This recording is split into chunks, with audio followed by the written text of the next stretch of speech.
어느 목사님 부부가 우리를 보고 싶다고 해서 다대포를 찾아와서 식사를 했습니다. 찾아왔으니까 당연히 제가 식사 대접을 하려고 했습니다. 그런데 찾아온 목사님 부부가 고맙게도 자기들이 보고 싶어서 찾아왔으니까 자기들이 꼭 사겠다는 거예요. 그래서 두 번만 거절하고 세 번째는 거절 안 했습니다. 그래서 식사를 했는데 제가 가격표를 보고 좀 많이 놀랐어요. 추어탕 한 그릇이 12,000원이에요. 저는 가면 꼭 인삼 추어탕을 먹는데 가격을 보니까 14,000원이더라고요. 인삼이라고 해봐야 인삼은 없고 실가지 같은 거, 뿌리는 없고 실가지 같은 거 밖에 없습니다. 가격이 오른 것은 알고 있었는데 너무 많이 올랐어요. 처음 문을 열었을 때 7, 8년 전인가요? 처음에는 한 그릇이 7,000원으로 시작을 했습니다. 지금은 거의 2배로 뒤에 올랐습니다. 그래서 그날 인삼 추어탕도 먹지 못하고 꼭 시켜 먹던 고추튀김도 안 시켜 먹었습니다. 그것도 보니까 5,000원 하다가 8,000원 하더라고요. 이 가격을 너무 정확하게 지금 제가 기억을 하는 것 같습니다. 자, 그 다음은 추어탕 먹고 어디 갔을까요? 커피 마시러 갔는데, 야, 커피 한 잔이 6,000원. 케이크도요, 조그만한 거 6,000원, 7,000원. 자, 4명이 먹으면 이 가격도 만만치가 않는 거예요. 4명이 식사하고 커피 마시면 이제 대략 10만 원 시대가 되었습니다. 사람 만나서 밥 먹는 것이 부담스럽게 되었습니다. 다 오르고 월급만 오르지 않았다는 소리를 자주 듣습니다. 저는 다른 데는 잘 모르겠는데 식당을 가보니까 이게 체감이 되는 거예요. 추석 명절을 앞두고 음식과 선물을 준비하는 주부들은 오른 물가를 더 생생하게 체감할 것 같습니다. 저도 개인적으로 물가가 이렇게 뛰어 올랐다 하는 것을 느끼는 것은 처음인 것 같아요. 사는 것이 힘들어졌다 하는 말이 되겠습니다. 사는 것이 불편해졌다 하는 것이 되겠습니다. 물가가 오르니까 힘든 것은 당연한 결론입니다. 그런데 사는 것이 힘든 것은 물가가 오른 것 때문만은 아닐 것입니다. 어떤 분들은 물가 오른 것은 약가다 할 정도로 큰 어려움에 시달리는 분들이 계십니다. 관계 문제, 가정 문제, 자녀 문제, 건강 문제, 사업 문제로 삶이 무엇인가에 갇혀서 답답해 버린 상황에 직면해서 한숨을 쉬는 분들이 많습니다. 이렇게도 해보고 저렇게도 해보고 온갖 방법을 다 동원해 봤는데도 내 앞에 서 있는 것은 절벽밖에 없는 것처럼 보입니다. 절망이라는 벽이 내 앞에 너무 단단하게 버티고 서 있는 것 같습니다.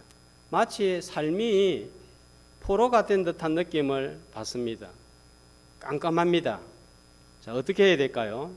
오늘 말씀은 우리의 상황보다 더 암울하고 실제로 포로로 끌려가 있는 절망적인 상황에서 소망을 발견하고 찬양하는 자리로 나아간 시인을 소개하고 있습니다. 자, 시편 읽었던 121편 모르는 분들이 없을 거예요. 아마 많은 분들이 암송을 하고 있을 것입니다. 이 시편의 배경에 대해서는 학자들마다 주장이 다릅니다. 그런데 오늘 여기 시작하기 전에 제목이 어떻게 붙어 있죠? 성전에 올라가는 노래. 자, 제 결론은 이것입니다. 바벨론 포로로 끌려간 이스라엘 백성들이 절망 가운데서 불렀던 찬양 시입니다. 그런데 포로 기간이 끝나고 난 다음에 이스라엘로 돌아와서 절기를 맞이하거나 예배를 드리러 성전이 있는 예루살렘 산으로 올라갈 때 부른 노래가 된 거예요. 포로 시절에 불렀다가 나중에는 예배 드리러 올라갈 때 부르는 노래가 되어서 성전에 올라가는 노래 이렇게 제목이 붙어 있습니다. 자, 시작이 1절 어떻게 되죠? 내가 산을 향하여 눈을 들리라. 이 말은 하나님을 향하여 눈을 돌리라, 들리라 하는 말씀인데 왜 하필이면 하나님을 향하여 눈을 들리라 하면 될 텐데 산을 향하여 눈을 들리라 하는 표현을 사용을 하고 있을까요?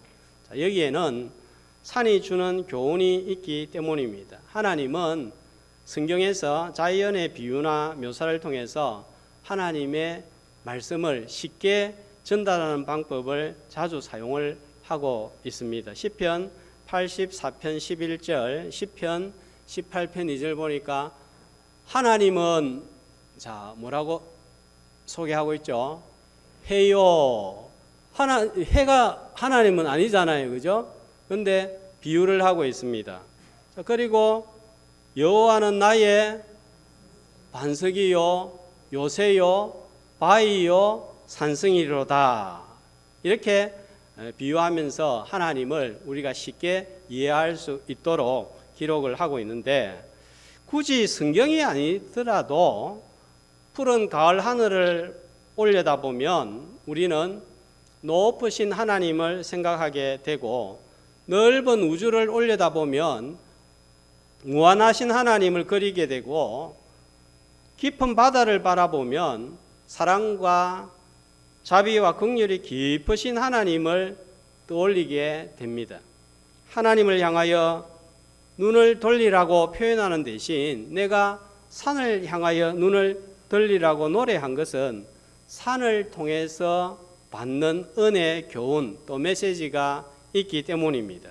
자, 산을 통해서 어떤 은혜, 어떤 교훈을 받을 수 있는지 오늘 우리 가까이 있는 산을 생각하면서 산을 떠올리면서 은혜 받는 귀한 시간이 되기를 주님의 이름으로 축복합니다. 자, 먼저 산의 일반적인 성격 특징을 한번 살펴보면 좋겠습니다. 자, 우리나라는 산이 많은 나라입니다. 자, 70% 이상이 산이에요. 산봉우리가 얼마나 많은지 어디서든지 쳐다볼 수가 있습니다. 얼마나 산봉우리가 많은지 이 동료만 들어도 금방 알 수 있습니다. 금강산 찾아가자. 다 알잖아요, 그죠? 금강산 하나에도 봉우리가 이렇게 많은 거예요. 자, 그 봉우리들이 전부 어디를 향하여 솟아 있습니까?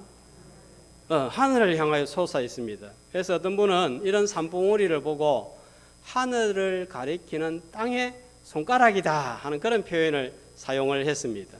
높은 산, 높은 봉우리를 쳐다보려고 하면 산 아래 서면 하늘을 이렇게 올려다 볼 수밖에 없는 거예요.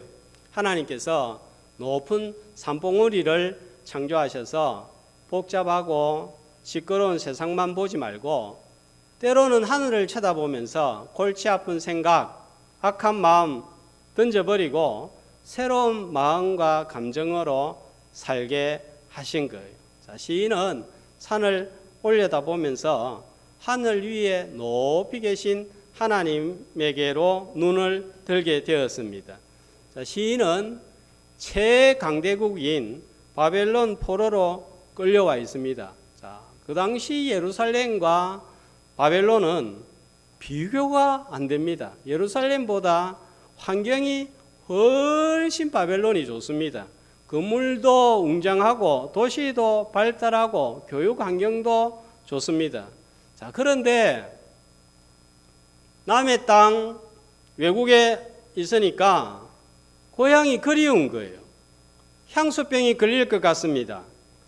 자, 내일 모레가 추석 명절인데 고향이 북한인 분들은 이제 많이 돌아가셨고 살아계신 분들은 떠나온 지 70년 이상이 지났으니 연세가 많이 들었습니다. 이제 70년 지났으면 잊을만도 한데 북녘 땅 바라보면 여전히 고향이 그립고 여전히 눈물이 나는 거예요. 자, 그러면서 이제 이 나이 되었으니 또 상황을 바라보니 고향 산청 내 발로 밟아보는 것은 틀렸다. 형제 자매 만나는 것도 틀렸다. 절망을 하는 거예요. 자, 그런데 지도를 보시면 바벨론에서 예루살렘까지 저 거리가 얼마가 되냐 하면은 약 1500km입니다.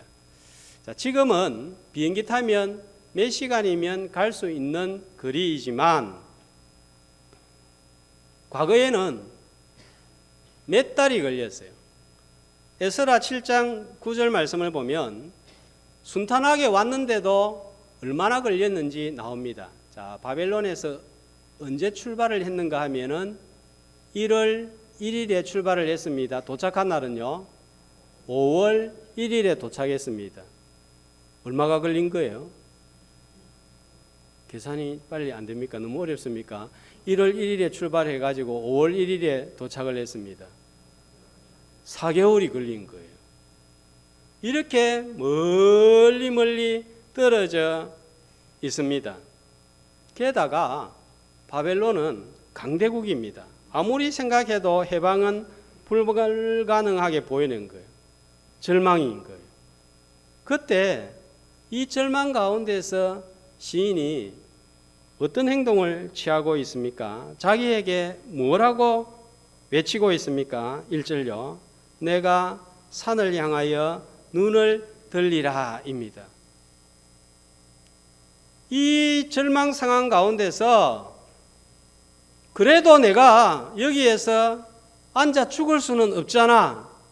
계속 이렇게 절망하고 살 수는 없잖아. 그래서 믿음의 자아가 낭망해 있는 또 다른 자아에게 말을 하고 외치는 거예요.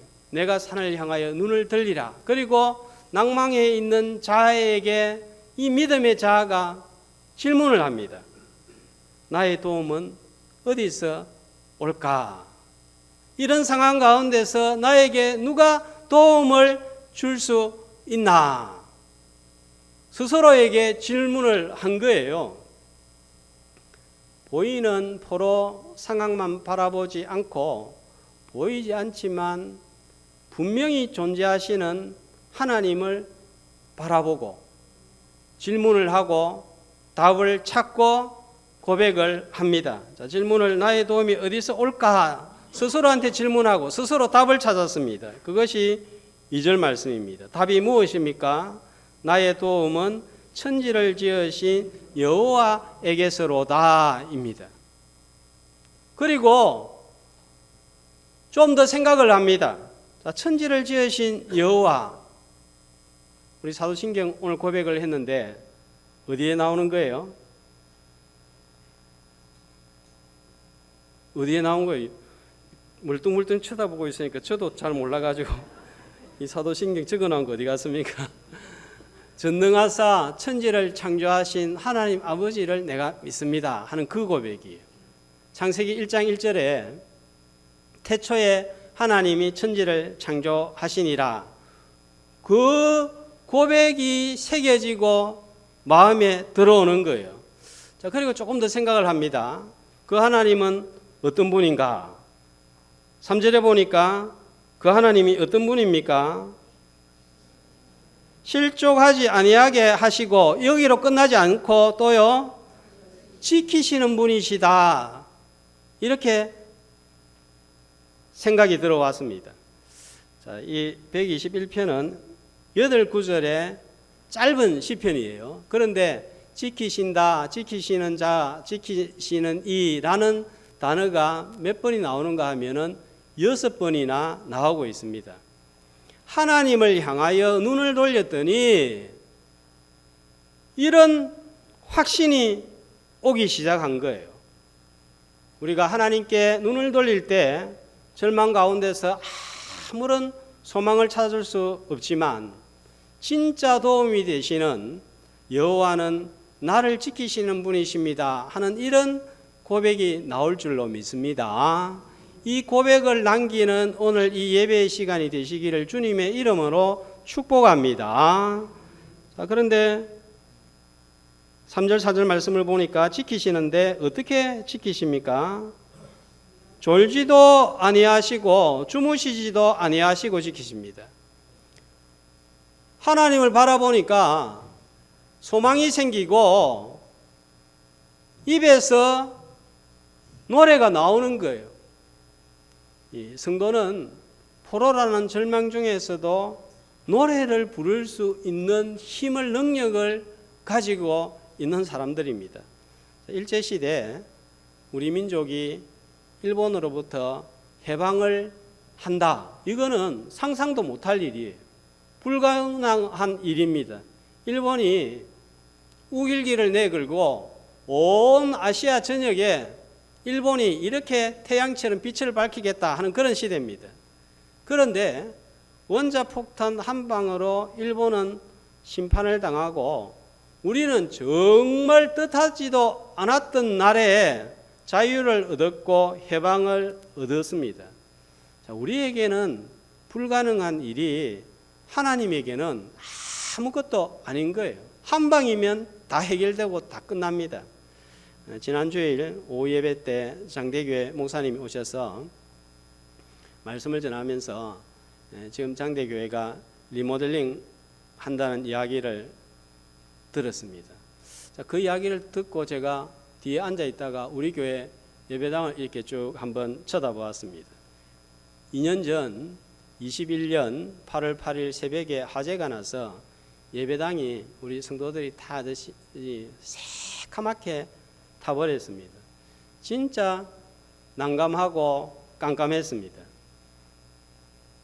그리고 2개월 후에 지금처럼 리모델링 된 상황 가운데서 2021년 10월 10일 리모델링 감사 예배를 드렸습니다. 그때 총 공사비가 9,700 얼마가 나왔고 또 공사 끝나고 2개월 후에 보험금이 나왔는데 보험금 금액이 9,700 얼마였습니다. 공사비와 보험금을 보고 또 깜짝 놀랐습니다. 화재가 난 것 때문에 놀랬고 리모델링 된 걸 보고 놀랬고 공사비하고 보험금이 일치하는 걸 보고 놀랐습니다. 코로나 기간 중임에도 불구하고 비상새벽기도 한다 하니까 우리 성도님들이 마스크 쓰고 전부 나와가지고 불난 본당만 쳐다보지 않고 눈을 들어 산보다 높은 곳에 계신 하나님에게로 눈을 들었을 때 하나님의 도움이 임한 줄로 믿습니다.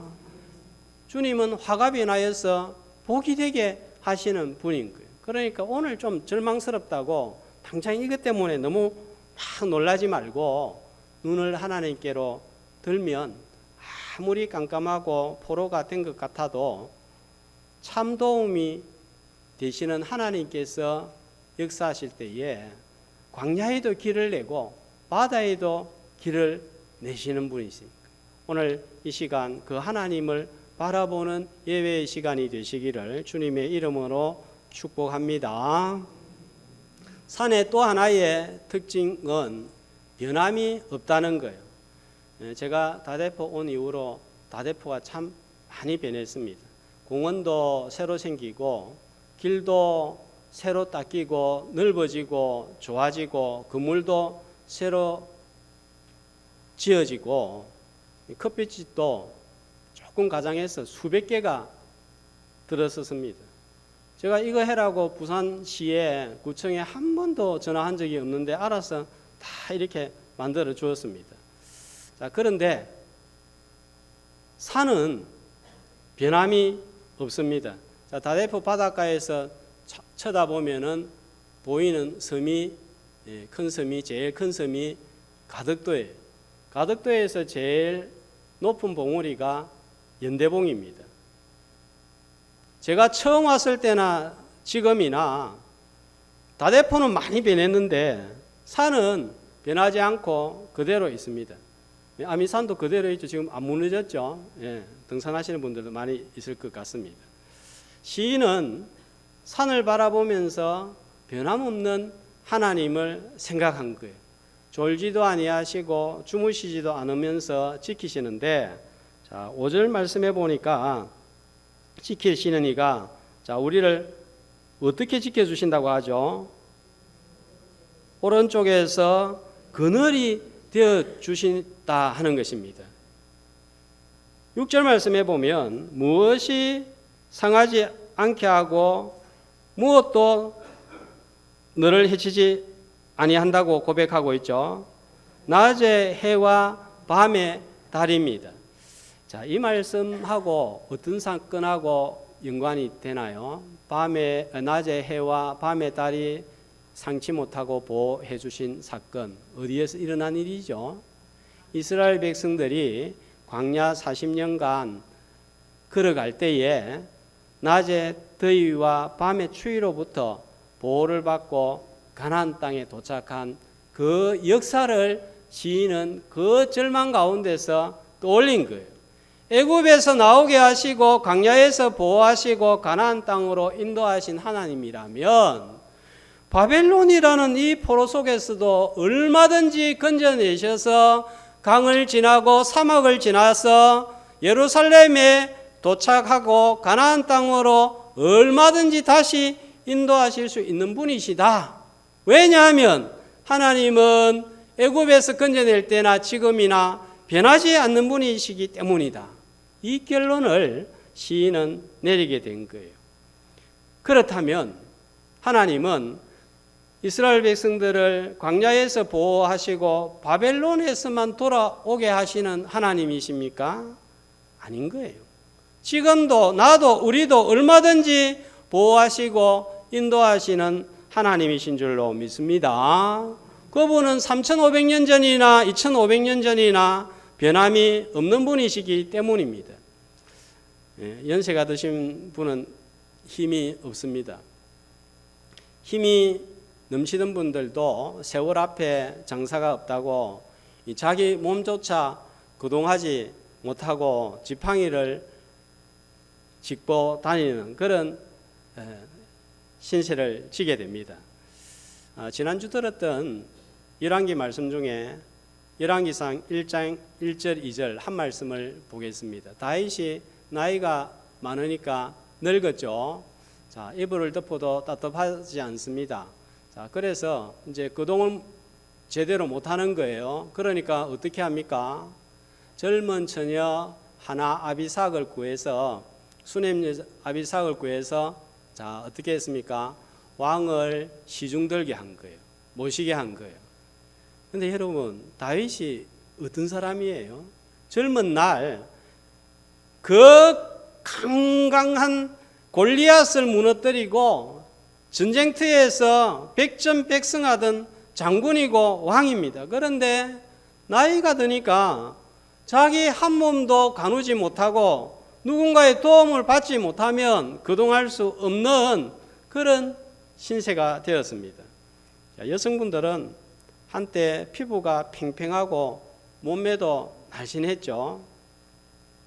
지금 여기 앉아 계시는 분들 지금은 이렇게 되었지만 한때 왕년에 다 한 인물 한 몸매 하던 분들 아니었어요. 다 그렇죠, 그죠?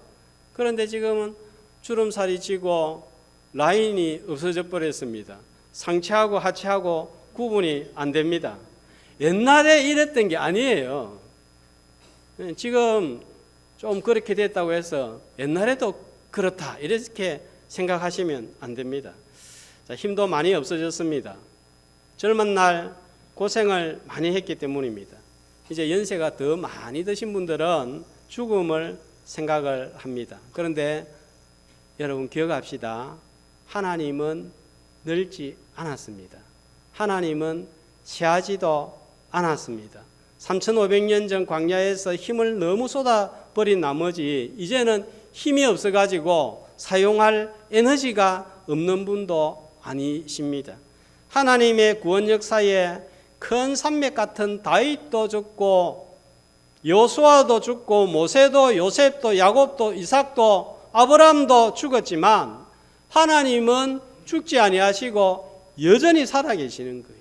어제나 오늘이나 내일이나 영원토록 동일하신 하나님이십니다.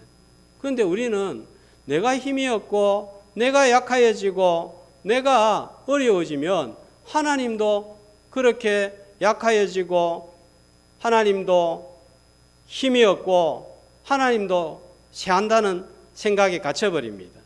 젊은 날 고생할 때 함께 하신 하나님은 나이가 들어도 여전히 지금도 함께 하시는 변함없는 하나님이신 줄 알고 오늘 그 변함이 없으신 하나님을 바라보는 이 시간이 되시기를 주님의 이름으로 축복합니다. 7절 말씀을 보면 변함없으신 하나님이 우리를 보호하여 주시는데 어떻게 보호하여 주시고 지켜주십니까?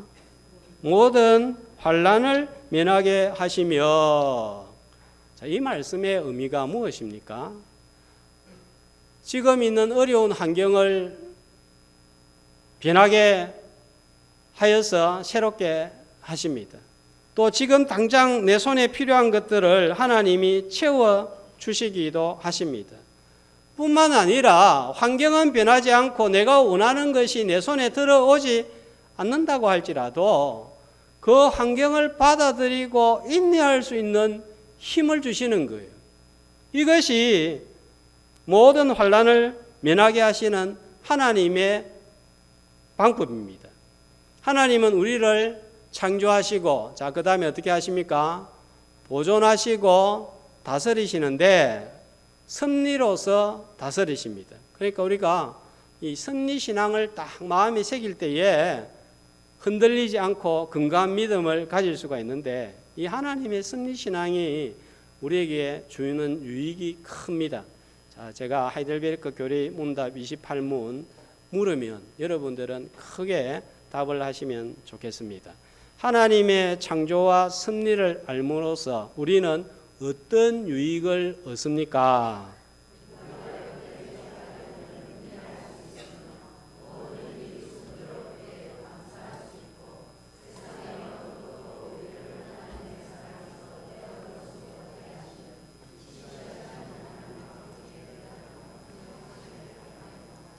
세상 만물이 온전히 하나님의 손 안에 있으므로 그의 뜻이 아니고서는 어떤 일도 일어나지 않습니다. 잘 보시면요. 순조로울 때는 우리는 어떻게 하죠? 감사합니다.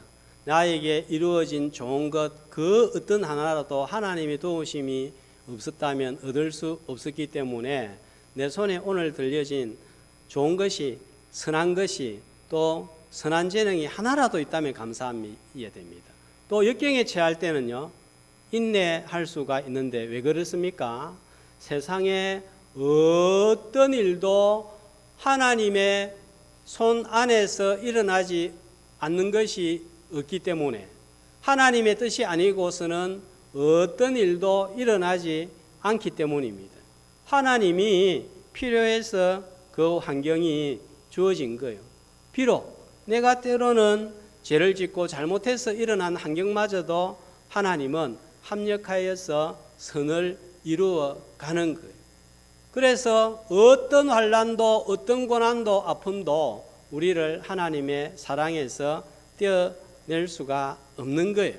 변하지 않는 하나님을 향하여 눈을 들 때 절망이 찬양으로 변하는 이 시간 되기를 주님의 이름으로 소망합니다. 나는 하나님을 향하여서 12번도 더 변하지만 나를 향한 하나님의 사랑은 변하지 않습니다. 그래서 내가 받은 구원이 영원하고 취소가 안 되는 거예요.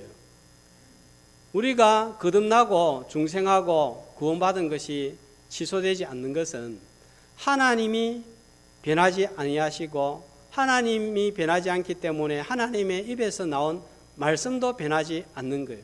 하나님의 말씀은 우리의 거듭남에 대해서, 구원에 대해서 어떻게 말씀하십니까? 너희가 거듭난 것이 썩어질 씨로 된 것이 아니요 항상 있는 하나님의 말씀으로 되었느니라. 꽃은 시들고 풀은 마르나 하나님의 말씀은 영영토록 세세토록 있느니라 했습니다. 그러니까 우리가 이 생명이 영원히 가져지는 거예요. 8절 말씀, 우리를 지키시는데 언제까지 지키신다고요? 영원까지 지키십니다. 그러니까 우리가 받은 구원 생명을 뭐라고 합니까? 두 자로 영생이라고 하는 거예요. 주님이 우리의 단 하나의 위로, 유일한 위로가 되는 이유가 여기에 있습니다. 자, 하이델베르크 문답 1문 제가 또 물으면 답을 크게 하시면 되겠습니다. 사나 죽으나 당신의 단 하나의 위로는 무엇입니까?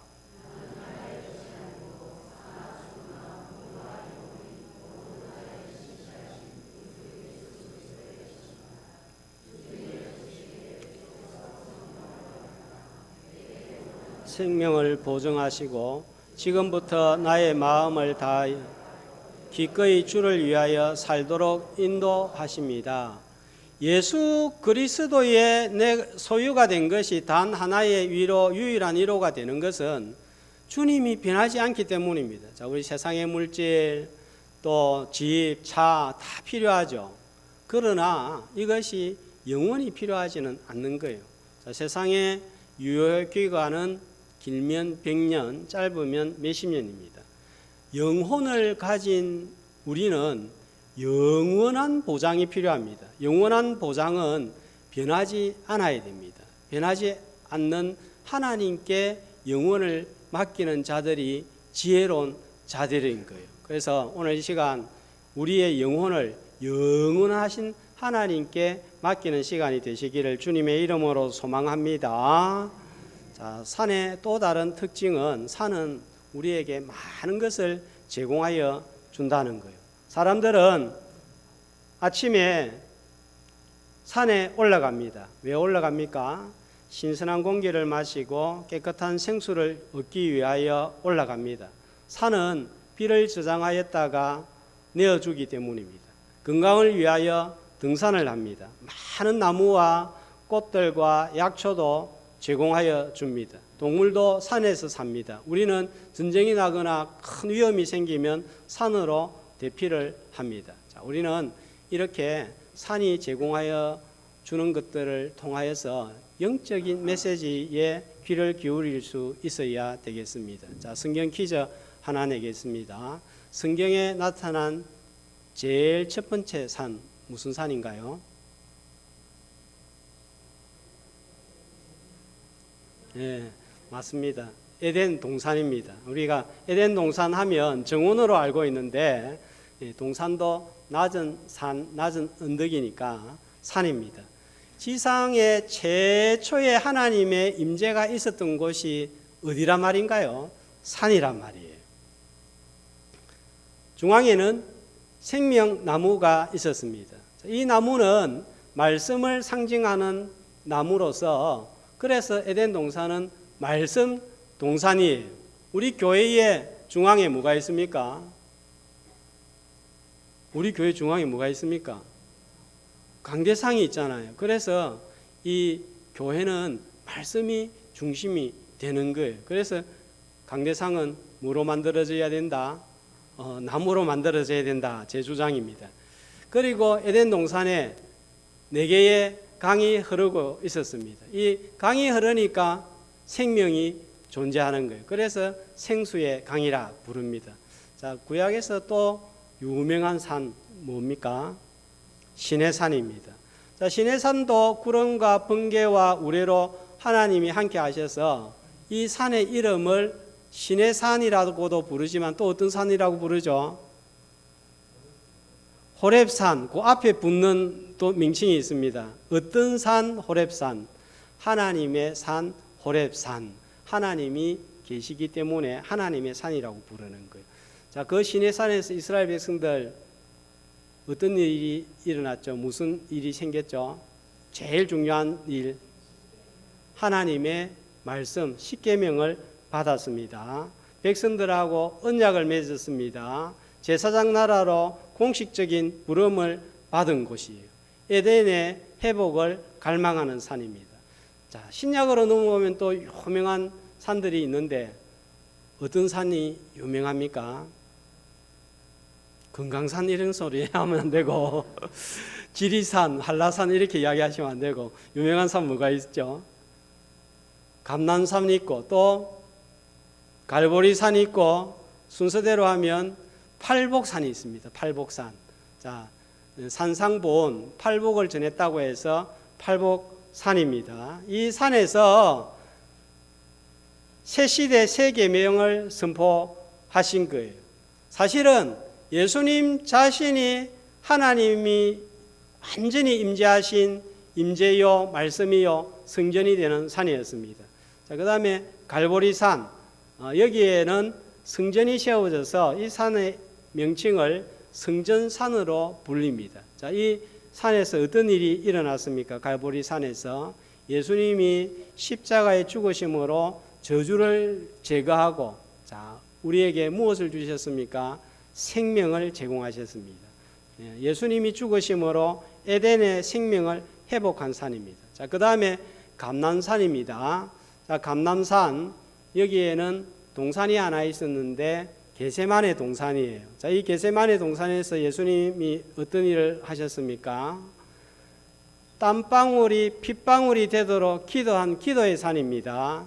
자, 그런데 이 감람산에서 일어난 중요한 사건, 우리 사도신경 강의 내용을 떠올려 보면서 어떤 일이 일어났어요?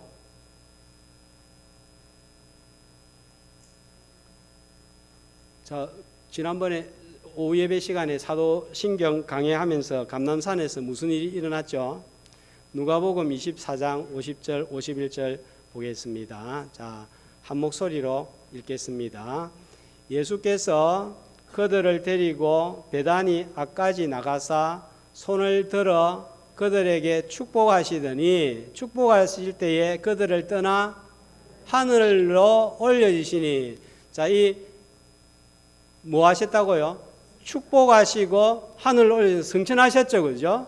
자, 그래서 사도행전 1장 9절 12절에 보면 이 산이 어떤 산인지 밝히고 있습니다. 성천하신 산이 어떤 산이라고요? 감람원이라 하는 산으로부터 돌아왔다 했으니까 감람산입니다. 그러니까 이 감람산은 기도의 산이요, 축복의 산이요, 성천의 산이다 하는 것입니다. 하나님은 산을 통해서 눈에 보이는 나무와 꽃들과 육신에 필요한 신선한 공기를 제공하는 것을 통하여서 우리에게 참 생명, 참 구원, 참 말씀, 생수에 제공하시는 것을 말씀을 하고 있습니다. 자, 지금은 하나님께서 어떤 산을 통해서 이런 것들을 우리에게 계속 제공을 해서 우리의 영혼을 새롭게 하시고 우리로 하여금 하나님께 눈을 돌리도록 하시나요? 어디를 통해서? 교회입니다. 그래서 이 사실을 깨달았던 선지자 이사야는 이사야 2장 1절에서 5절에서 이렇게 말씀을 하고 있습니다. 이사야가 받은 바 유다와 예루살렘에 관한 말씀이라. 자, 말일에, 자, 어떤 산이 나옵니까? 여호와의 전에 산이 나오는데, 자, 사람들이 어떻게 하죠? 이 산을 향하여서 만방이 모여듭니다.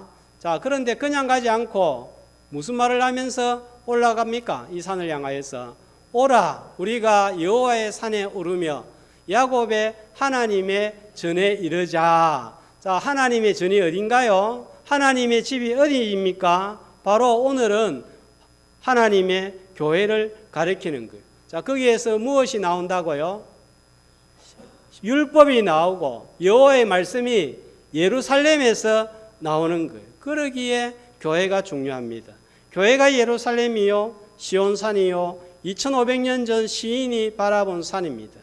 포로의 절망적인 상황 속에서도 교회를 향하여 눈길을 돌리고 발길을 돌리고 마음을 돌릴 때 산보다 높이 계신 하나님, 변함이 없으신 하나님, 교회를 통해서 제공하는 영적인 필요들을 공급받고 절망 가운데 노래하는 순례자들이 다 되시기를 주님의 이름으로 축복합니다.